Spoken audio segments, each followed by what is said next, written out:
Bonjour peuple de Dieu, c'est le pasteur Jérémie, aussi connu sous le nom de pasteur Loïc. Nous voulons écouter la parole de Dieu pour la semaine, mais avant tout, nous voulons commencer par une parole de prière. Alors, en signe de révérence à notre Père Céleste, à notre Dieu, baissons nos têtes et prions ensemble.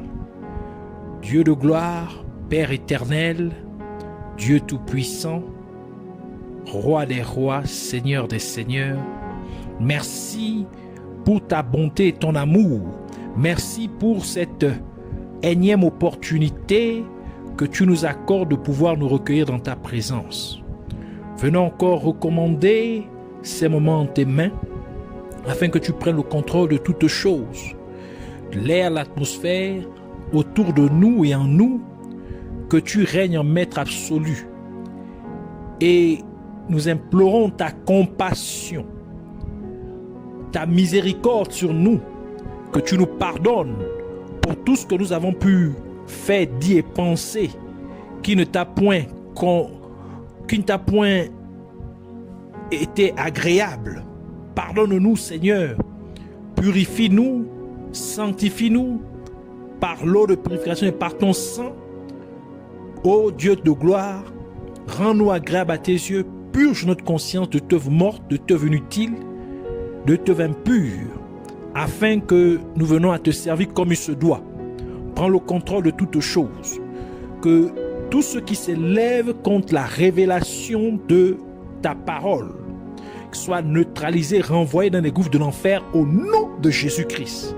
Tout ce qui veut dérober, Seigneur, ta parole, Seigneur, dans nos vies, ta semence dans nos vies qui soit délogée, renvoyée dans les gouffres de l'enfer au nom de Jésus.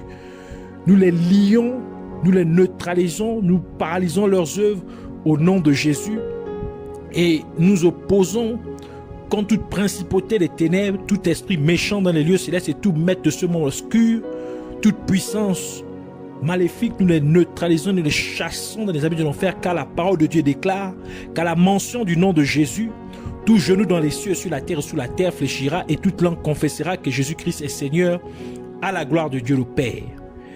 Merci encore Seigneur de nous amener dans la révélation, la profondeur de la révélation de ta parole. Merci d'être au contrôle. Merci encore de nous instruire, de nous équiper. Au nom de Jésus-Christ, nous avons ainsi prié. Amen. Alors nous prenons notre passage principal dans le livre d'Exode, chapitre 3. Exode, chapitre 3, versets 10 à 11. Nous allons avoir une lecture des Saintes Écritures de manière graduelle. Donc nous commençons par Exode, chapitre 3, versets 10 à 11 au nom de Jésus-Christ. Maintenant, va, je t'enverrai auprès de Pharaon. Ici, c'est Dieu qui parle à Moïse. Et tu feras sortir d'Égypte mon peuple, les enfants d'Israël. Moïse dit à Dieu, qui suis-je pour aller vers Pharaon et faire sortir d'Égypte les enfants d'Israël? Que le Seigneur bénisse sa parole, qu'elle vienne pleine de grâce, de vie, de révélation, de profondeur et de bénédiction au nom de Jésus-Christ. Amen. Alors, pour cette semaine, le Seigneur voudrait nous parler de Moïse répond à l'appel de Dieu. Donc le titre de notre enseignement pour cette semaine est Moïse répond à l'appel de Dieu. Au travers de cet enseignement, Dieu aimerait nous faire comprendre à quel point nous devons être extrêmement prudents sur la façon dont nous lui répondons chaque fois que nous interagissons avec lui. Car à plusieurs occasions, nous avons échoué dans la vie à cause de la façon inappropriée dont nous parlons ou répondons à Dieu. Et Dieu veut donc que nous prenions cet enseignement très au sérieux du début jusqu'à la fin. Dans notre premier passage des Saintes Écritures que nous venons de lire, Dieu appela Moïse pour l'envoyer libérer le peuple d'Israël de son esclavage en Égypte. Cela signifie simplement que Dieu assumait l'entière responsabilité de ce à quoi Moïse aurait à faire face tout au long de l'accomplissement de la mission que Dieu lui avait confiée. Car il revient à l'expéditeur, donc à celui qui envoie, de rendre compte de tout défi auquel le messager ou l'envoyé pourrait être confronté. Donc, en disant à Dieu, qui suis-je pour que j'aille vers Pharaon et que je fasse sortir d'Égypte les enfants d'Israël? Moïse sous-estimait donc Dieu. En parlant ainsi, Moïse doutait de Dieu.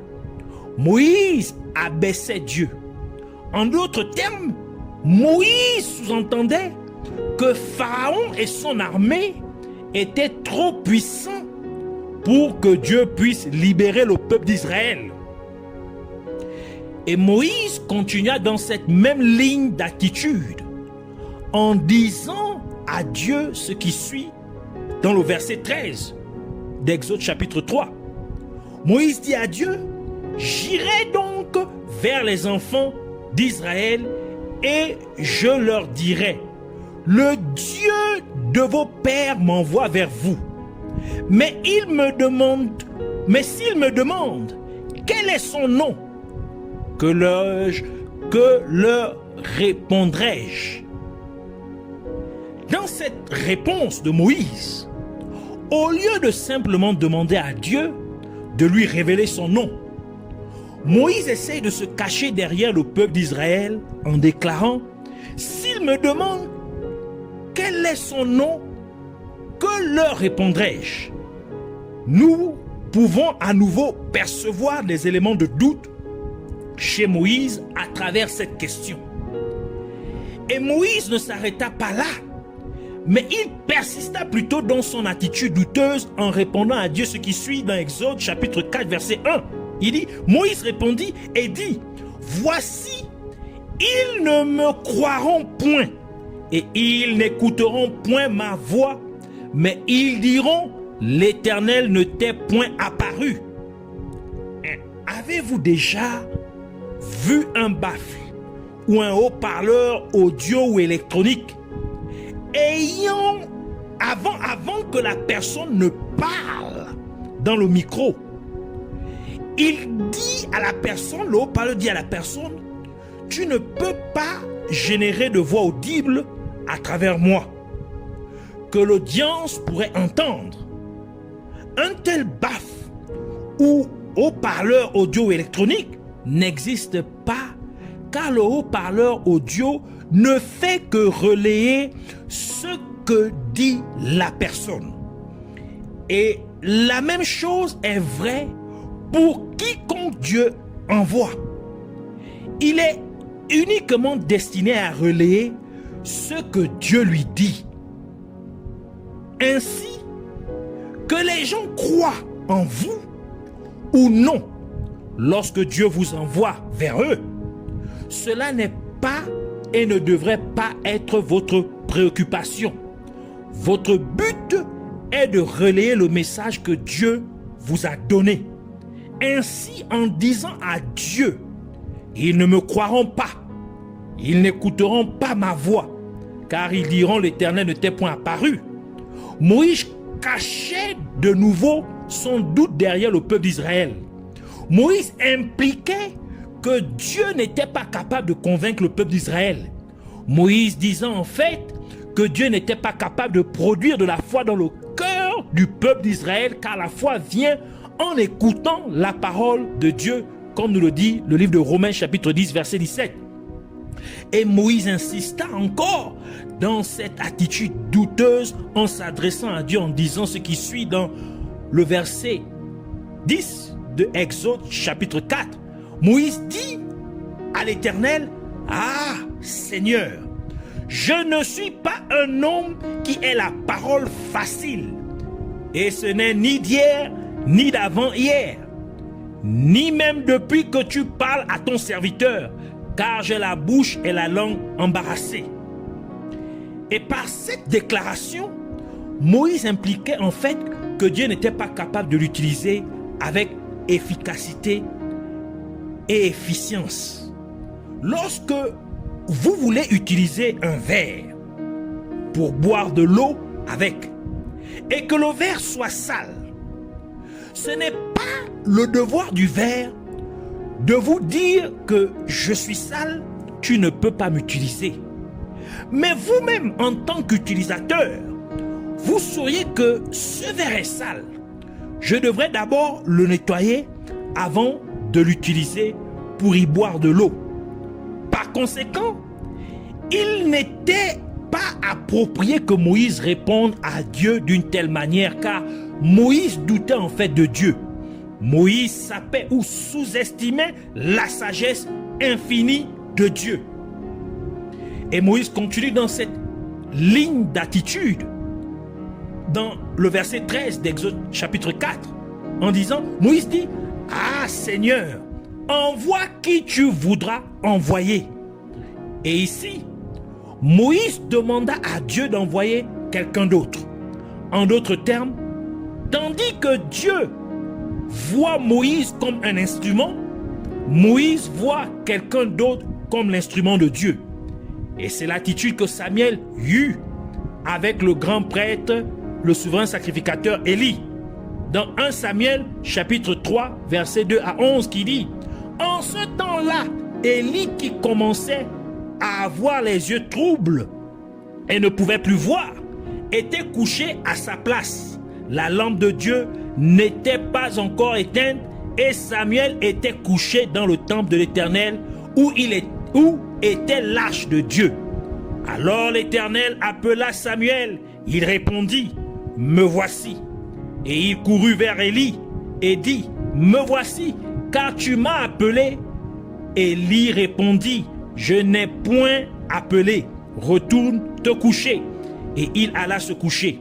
L'Éternel appela de nouveau Samuel, et Samuel se leva, alla vers Élie et dit, « Me voici, car tu m'as appelé. » Élie répondit, « Je n'ai point appelé mon fils, retourne te coucher. » Samuel ne connaissait pas encore l'Éternel, et la parole de l'Éternel ne lui avait pas encore été révélée.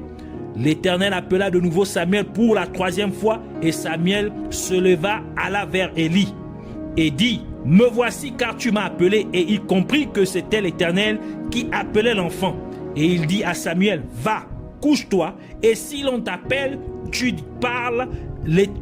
diras, parle Éternel, car ton serviteur écoute. » Et Samuel alla se coucher à sa place. L'Éternel vint et se présenta, et il appela encore les autres, comme les autres fois, « Samuel, Samuel. » Et Samuel répondit, « Parle, car ton serviteur écoute. » Alors l'Éternel dit à Samuel, « Voici, je vais faire en Israël une chose qui étourdira les oreilles de quiconque l'entendra. » Dieu appelait Samuel, mais Samuel alla trouver Élie, le souverain sacrificateur. Et Élie dit à Samuel de se rendormir. Et Samuel s'est rendormi pendant que Dieu l'appelait.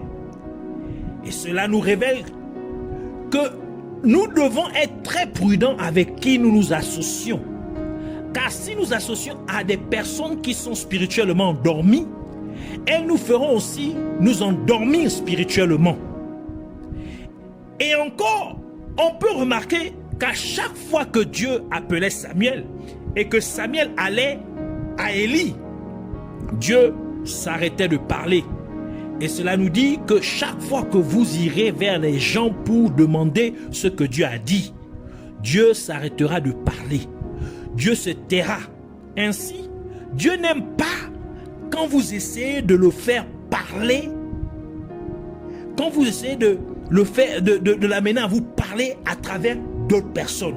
Dieu n'aime pas quand vous dépendez d'autres personnes pour qu'il vous parle, car Dieu veut que vous dépendiez de lui directement. Et c'est pourquoi Jésus-Christ a dit dans Jean chapitre 10 verset 27, « Mes brebis entendent ma voix, je les connais et elles me suivent. » Et Dieu a ajouté par le prophète Jérémie dans Jérémie chapitre 17 verset 5, il dit, « Maudit soit l'homme qui se confie dans l'homme, qui prend la chair comme son appui et qui détourne son cœur de l'Éternel. Ainsi, Dieu n'aime pas quand il appelle quelqu'un et que cette personne se tourne vers les autres pour compter sur eux pour que Dieu lui parle. Dieu n'aime pas que ses enfants se tournent vers les autres pour que Dieu leur parle. Car quel est ce père qui apprécierait que pour que ses propres enfants entendent sa parole, qu'ils aient besoin d'aller vers une autre personne afin que cette personne en particulier puisse transmettre sa parole à ses propres enfants? Cela ne peut pas être et ne devrait pas être le cas. Aucun père qui aime vraiment ses enfants n'accepterait une telle chose.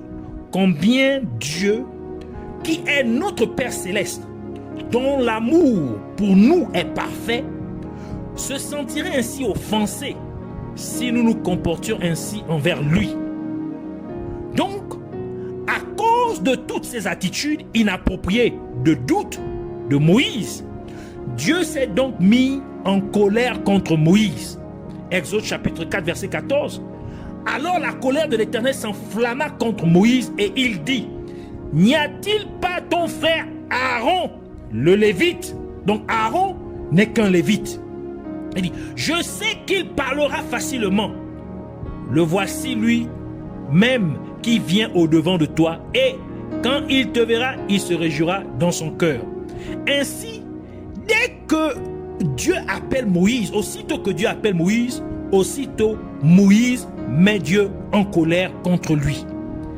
Par conséquent, nous devons faire très attention à la façon dont nous parlons ou répondons à Dieu, car nous pouvons facilement amener Dieu à se mettre en colère contre nous à cause d'attitudes inappropriées à son égard. Et à la suite de ces attitudes inappropriées de Moïse, Dieu a demandé à Moïse de jeter à terre la verge qu'il tenait à la main. Exode chapitre 4 verset 2 à 4 qui dit: l'Éternel lui dit: qu'y a-t-il dans ta main? Il répondit: une verge. L'Éternel dit: jette-la par terre. Il la jeta par terre et elle devint un serpent. Moïse fuyait devant lui. L'Éternel dit à Moïse: étends ta main et saisis-le par la queue. Il étendit la main et le saisit, et le serpent redevint une verge dans sa main. Et nous savons que la verge symbolise le ministère.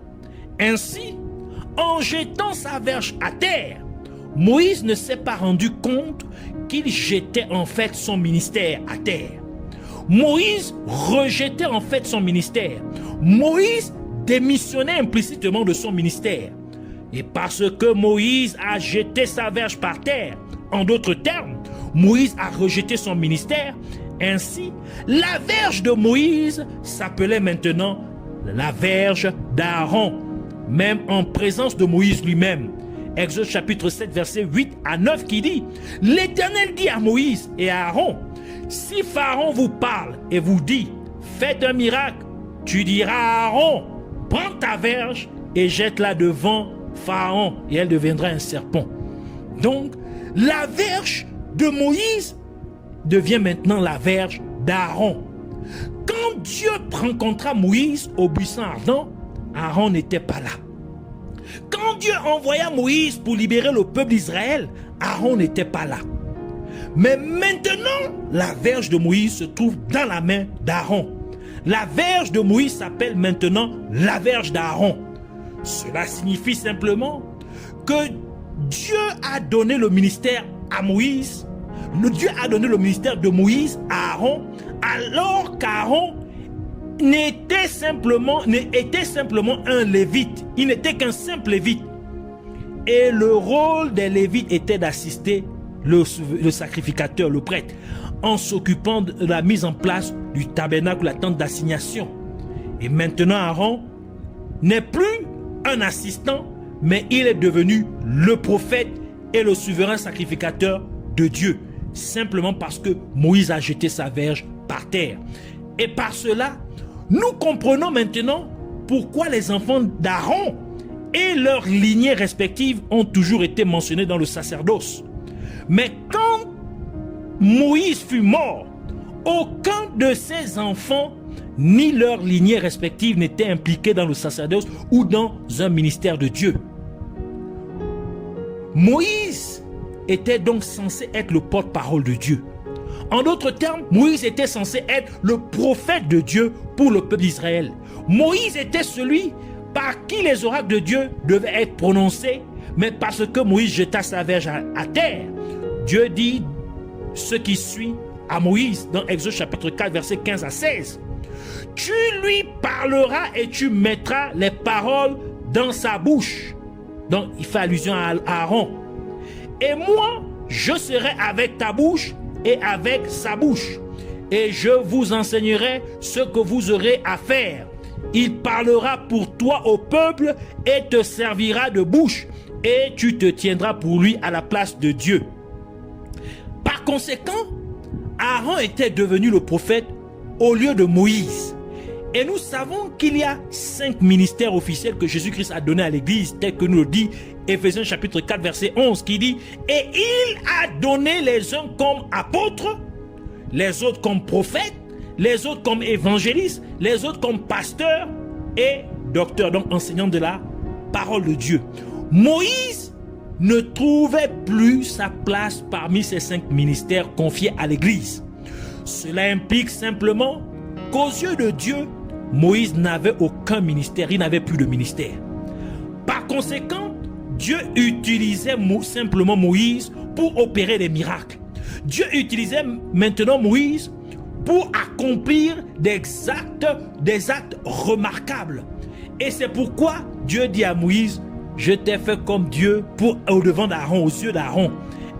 Ainsi, tous ces miracles étonnants que Moïse a accomplis étaient la manifestation de la gloire de Dieu. La manifestation de la gloire de Dieu que Dieu avait accordée à Moïse. Car Dieu a fait de Moïse un Dieu pour Aaron. Et un Dieu a de la gloire. Et malgré tous ces miracles que Moïse accomplissait, Moïse n'avait pas de ministère. Cela nous dit donc que quelqu'un peut manifester la gloire de Dieu et pourtant il n'a pas de ministère. Cela implique également que les miracles ne sont pas un ministère. Le fait que vous puissiez guérir les malades ou le fait que vous puissiez prophétiser ne signifie pas que vous avez un ministère parmi les 5 ministères que Jésus-Christ a donné à son Église. Le fait que vous prophétisiez ne fait pas de vous un prophète. Le fait que vous manifestez les dons de la diversité des langues ne fait pas de vous un pasteur.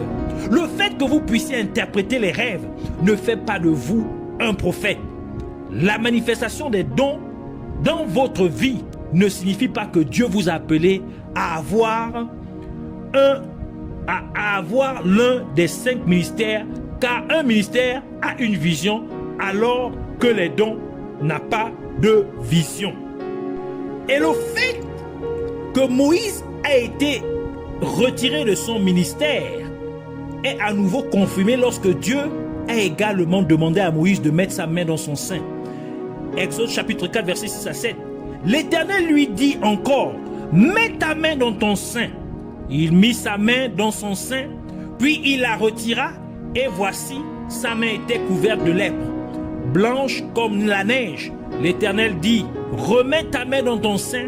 Il remit sa main dans son sein, puis il la retira de son sein, et voici, elle était redevenue comme sa chair. Nous voyons que lorsque Moïse retira sa main de son sein, sa main était pleine de lèpre. Et selon la loi, quiconque avait la lèpre n'était pas admis dans le camp du peuple d'Israël. Et cela est bien représenté lorsque Myriam, c'est-à-dire l'autre version parle de Marie, murmura contre Moïse. Donc la sœur de Moïse murmura contre Moïse. Et Dieu la frappa de lèpre pendant 7 jours et elle a dû rester hors du camp du peuple d'Israël pendant 7 jours jusqu'à ce qu'elle soit complètement guérie de sa lèpre. Nombre chapitre 12 verset 9 à 10 et verset 15 qui dit « La colère de l'Éternel s'enflamma contre eux et il s'en alla. La nuée se retira de dessous de la tente. Et voici Marie, c'est-à-dire Myriam, était frappée d'une lèpre blanche comme la neige.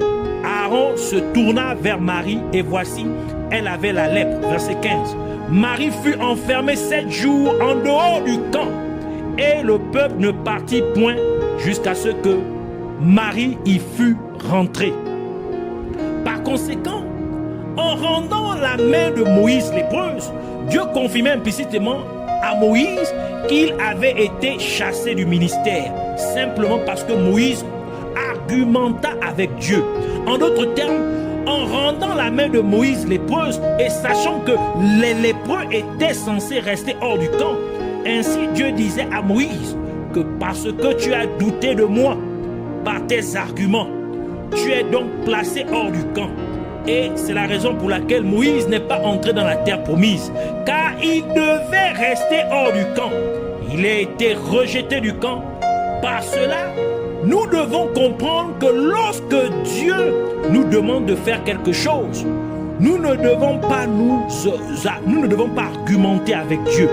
Nous ne devons pas mettre notre confiance sur les autres, mais nous devons faire pleinement confiance à Dieu en obéissant pour accomplir les instructions de Dieu sans aucune hésitation. Ainsi, en tant que leader, si vous ne faites pas confiance à Dieu, alors que vous êtes appelé par Dieu, Dieu vous utilisera pour diriger les gens, mais vous-même, vous n'expérimenterez pas l'accomplissement de ce ministère et vous risquerez de ne pas entrer au paradis. Quand Moïse jeta sa verge par terre, la verge devint un serpent. Par cet acte, Dieu disait à Moïse que parce que tu as argumenté avec moi quand je t'ai appelé au ministère, par conséquent, ton ministère deviendra un serpent pour toi. Et nous pouvons voir cet acte prophétique s'accomplir lorsque Moïse conduisait le peuple d'Israël à travers le désert, car il continuait à se plaindre, à murmurer et à argumenter contre Moïse, au point que Dieu fit errer le peuple d'Israël dans le désert pendant 40 ans. Par conséquent, parce que Moïse n'a pas réussi à écraser la tête du serpent, car Moïse a tenu le serpent par la queue et le serpent est redevenu une verge. C'est ce même serpent qui a fait murmurer le peuple d'Israël contre Moïse. Et par conséquent, Moïse a douté de Dieu quand Dieu lui a ordonné de frapper une fois le rocher avec la verge pour que l'eau coule afin que le peuple d'Israël boive. Au lieu de cela, Moïse frappa le rocher 2 fois. Et en conséquence, Dieu dit à Moïse et à Aaron qu'il n'entrerait pas dans la terre promise. Et parce que Moïse n'a pas réussi à écraser la tête du serpent, ce serpent qui représente Satan, car par conséquent, Dieu a dit ce qui suit par la bouche de Moïse dans Deutéronome chapitre 18, verset 18 qui dit « Je leur susciterai du milieu de leurs frères un prophète comme toi. Je mettrai mes paroles dans sa bouche et il leur dira tout ce que je lui commanderai. » Dieu dit donc que parce que tu n'as pas réussi à écraser la tête du serpent, j'enverrai donc quelqu'un d'autre pour venir remplir la mission que tu as échoué. Et c'est donc la prophétie de Jésus-Christ que Dieu a donnée contre le serpent. Dans Genèse chapitre 3 verset 15 qui dit « Je mettrai inimitié entre toi et la femme, entre ta postérité et sa postérité. Celle-ci t'écrasera la tête et tu lui blesseras le talon. » Lorsque le peuple d'Israël arriva au mont Sinaï, Moïse monta sur la montagne pour recevoir les 10 commandements de Dieu. Et Aaron resta pour diriger le peuple d'Israël pendant que Moïse parlait avec Dieu. Et comme les gens faisaient pression sur Aaron en lui demandant de leur construire des dieux afin qu'ils puissent les adorer, Exode chapitre 32 verset 3 à 4 qui dit « Et tous ôtèrent les anneaux d'or qui étaient à leurs oreilles et ils les apportèrent à Aaron. Il les reçut de leurs mains, jeta l'or dans un moule et fit un veau en fonte et ils dirent « Israël, voici ton Dieu qui t'a fait sortir du pays d'Égypte. Par conséquent, Aaron s'est soumis à la pression du peuple d'Israël et il leur fit un veau d'or. Et le peuple d'Israël adora le veau d'or. Aaron, qui n'était pas le premier choix de Dieu, succomba à la pression du peuple. Et il présenta au peuple une créature à la place du Créateur. Qui s'était présenté, le Créateur qui s'était présenté à Moïse. Moïse qui était le premier choix de Dieu. Cela nous dit donc que lorsque quelqu'un n'est pas le premier choix de Dieu, il pourrait finir par présenter au peuple la créature au lieu du Créateur. Le deuxième choix amènerait les gens à valoriser les possessions matérielles à la place de Dieu. En tant que leader, vous ne devez pas être dirigé par le peuple, car vous êtes censé diriger le peuple. Mais si vous vous inclinez devant la pression du peuple, le peuple vous fera choisir Barabbas au lieu de Jésus-Christ, comme le fit le peuple d'Israël lorsque Pilate, qui était le gouverneur, demanda au peuple qui devrait-il libérer. Matthieu chapitre 27 verset 21 qui dit: le gouverneur prenant la parole leur dit: lequel des deux voulez-vous que je vous relâche? Ils répondirent: Barabbas. Pilate était le gouverneur. En tant que gouverneur, il devait conduire le peuple. Mais au lieu de le conduire, il se laissa conduire par le peuple. Et le peuple le fit crucifier Jésus-Christ. Et le peuple amena Pilate à franchir Barabbas. Le peuple a choisi Barabbas, mais le nom Barabbas est composé de deux mots. Bar, qui signifie fils, et Abba, qui signifie père. Et la dernière lettre restante est S. Ainsi, le nom Barabbas signifie fils du père. Alors que Jésus-Christ s'est référé à lui-même comme étant le fils unique du père.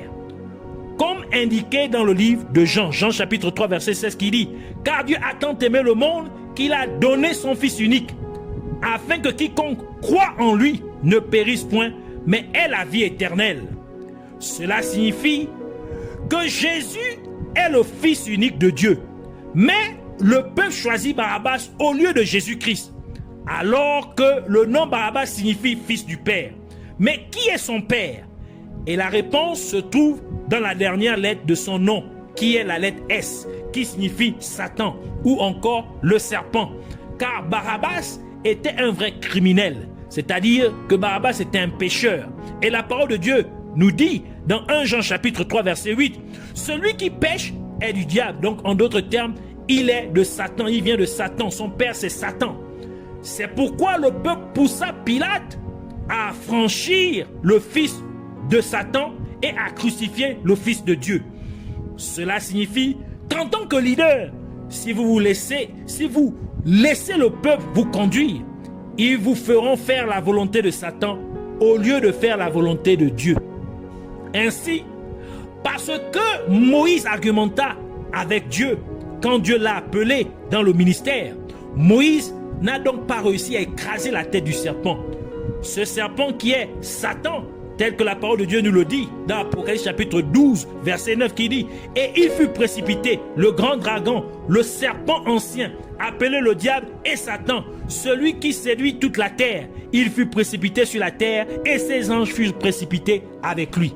Ainsi, Satan, le serpent, s'était donc infiltré dans le ministère de Moïse, car la verge de Moïse s'est transformée en serpent, et quand Moïse l'a prise par la queue, elle est redevenue une verge. Et c'est la même verge qu'Aaron a prise. Ainsi, Aaron a pris le ministère de Moïse, alors que Moïse était encore en vie, parce que Moïse jeta la verge par terre. En d'autres termes, Moïse rejeta le ministère. Par conséquent, parce que Moïse n'a pas réussi à écraser la tête du serpent, Satan, le serpent, a fait protester le peuple d'Israël contre Moïse et Aaron. Et en conséquence, des serpents ardents mordait le peuple d'Israël, et quiconque était mordu par un serpent était destiné à mourir. Et Dieu a demandé à Moïse de faire un serpent d'airain et de le placer sur une perche, afin que quiconque avait été mordu par un serpent vivrait en regardant simplement le serpent d'airain. Nombres chapitre 21, verset 8 à 9 qui dit: L'Éternel dit à Moïse, fais-toi un serpent brûlant et place-le sur une perche. Quiconque aura été mordu et le regardera conservera la vie. Moïse fit un serpent d'airain et le plaça sur une perche. Et quiconque avait été mordu par un serpent et regardait le serpent d'airain conservait la vie. Nous pouvons donc voir qu'à cause des arguments de Moïse, maintenant le serpent fut élevé. Parce que Moïse argumenta avec Dieu quand Dieu l'a appelé au ministère. Dieu utilisa maintenant le serpent pour guérir le peuple d'Israël. C'est simplement une prophétie pour dire que parce que beaucoup de gens se plaignent quand Dieu les appelle au ministère, ainsi maintenant l'Église voit beaucoup d'occultistes, de sorciers, d'adultères et ainsi de suite être élevés comme ministres de Dieu. Et ces ministres de Dieu accomplissent donc des miracles parce que ceux qui étaient le premier choix de Dieu rejetèrent leur ministère par des murmures, par des complaintes. Par conséquent, les sorciers, les homosexuels, les voleurs, ainsi de suite, se retrouvent en position de ministres de Dieu, accomplissant des miracles et amenant même les gens à être sauvés. Et c'est la raison pour laquelle Jésus-Christ a dit dans Matthieu chapitre 7, versets 22 à 23, « Plusieurs me diront en ce jour-là, Seigneur, Seigneur, n'avons-nous pas prophétisé par ton nom? N'avons-nous pas chassé des démons par ton nom? Et n'avons-nous pas fait beaucoup de miracles par ton nom? Et je leur dirai ouvertement, je ne vous ai jamais connu. Retirez-vous de moi, vous qui commettez l'iniquité. » Par conséquent, parce que le serpent fut élevé sur la perche, à la suite de l'échec de Moïse, a écrasé la tête du serpent, ainsi, Dieu dit que je viendrai moi-même, en la personne de Jésus-Christ, écraser la tête du serpent, afin que je sois souverainement élevé à la place du serpent. Et c'est pourquoi Jésus-Christ a dit, en se référant à lui-même comme le Fils de l'homme, dans Jean chapitre 3 verset 14, il dit, « Et comme Moïse éleva le serpent dans le désert, il faut de même que le Fils de l'homme soit élevé. » Et le livre de Philippiens ajoute pour dire, concernant Jésus-Christ, dans Philippiens chapitre 2, verset 8 à 9, il dit, « Et ayant paru comme un simple homme, il s'est humilié lui-même, se rendant obéissant jusqu'à la mort, même jusqu'à la mort de la croix.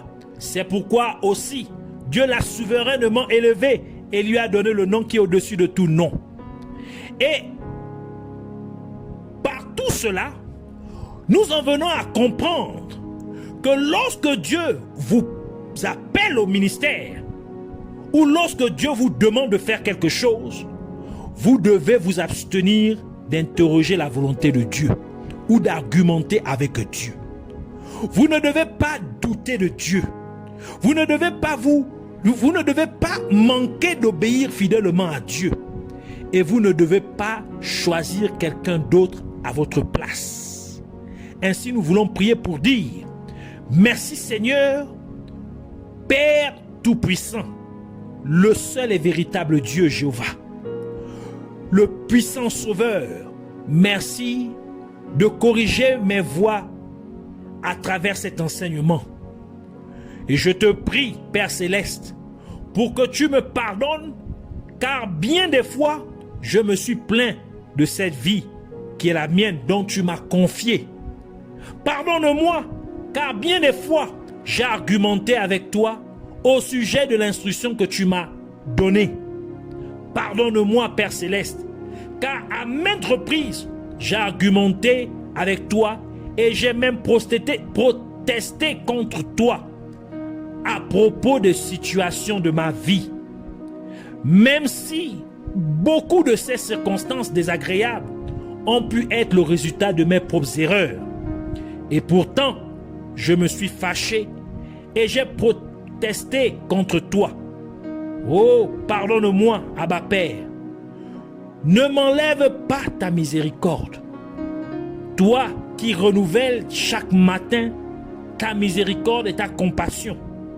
Je prie pour que tu laisses ne serait-ce qu'une esquisse de ta miséricorde briller sur moi, afin que ta colère ne s'enflamme contre moi et que je ne sois point consumé dans ta colère, car j'ai beaucoup péché contre toi. Et je prie, Père Céleste, au nom de Jésus-Christ, afin que tu m'aides à ne plus douter de toi chaque fois que tu me parles. Aide-moi au nom de Jésus-Christ, afin que je n'argumente plus avec toi chaque fois que tu m'ordonnes de faire quelque chose. Aide-moi, Abba Père, afin que je t'obéisse toujours fidèlement pour faire ce que tu me demandes sans aucune hésitation au nom de Jésus-Christ. Aide-moi, Père Céleste, afin que lorsque tu me choisis ou que tu m'envoies, que je ne choisisse ni ne nomme quelqu'un d'autre pour exécuter tes instructions. Aide-moi aussi, Abba Père, afin que je ne compte pas sur d'autres personnes pour écouter ta voix, mais que j'applique mon cœur à t'écouter directement au nom de Jésus-Christ. Je te remercie, car je crois sincèrement que tu m'as écouté, tu m'as entendu, tu as écouté ma pétition et que tu m'as exaucé en conséquence. Puisses-tu être ainsi glorifié à jamais au nom de Jésus-Christ. Amen.